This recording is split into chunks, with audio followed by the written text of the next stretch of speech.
oublier que l'Institut a abrité un internat. Madame L'Espagnard y a joué un rôle très important. Nous l'avons rencontrée. Nous sommes chez Madame L'Espagnard, une personnalité marquante de l'Institut, pour plusieurs raisons. Alors bonjour Madame L'Espagnard. Bonjour mademoiselle. En quelle année êtes-vous rentrée à l'Institut? En 61.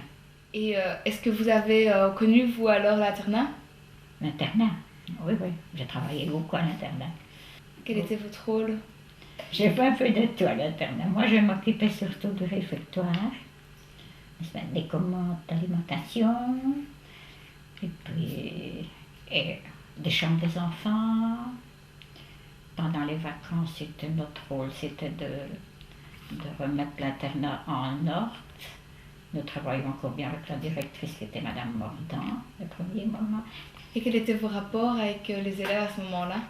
J'avais de très bons contacts avec les internes et les élèves aussi. Hein, parce que moi, je voyais les élèves au dernier moment. J'ai beaucoup vu les élèves parce que je faisais un petit magasin.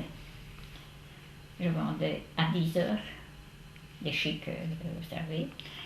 Puis à midi, je vendais des sandwichs. Puis avant qu'on ait... Ça, c'était déjà...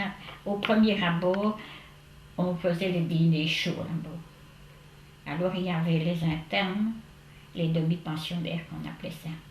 Les demi-pensionnaires, c'était celles qui dînaient là-haut et qui restaient souvent à l'étude. Ça, c'était les demi-pensionnaires. Et puis alors, quand on a encore fait les dîners chauds, un grand moment, internat, et celles qui désiraient dîner, ce n'était plus des demi-pensionnaires, on s'inscrivait pour dîner. Puis il y avait de très bons contacts. D'ailleurs, voici par exemple Yannick Bianchi qui vient de décéder. Ben, c'est un gamin qui était toujours à mes côtés, si vous voulez.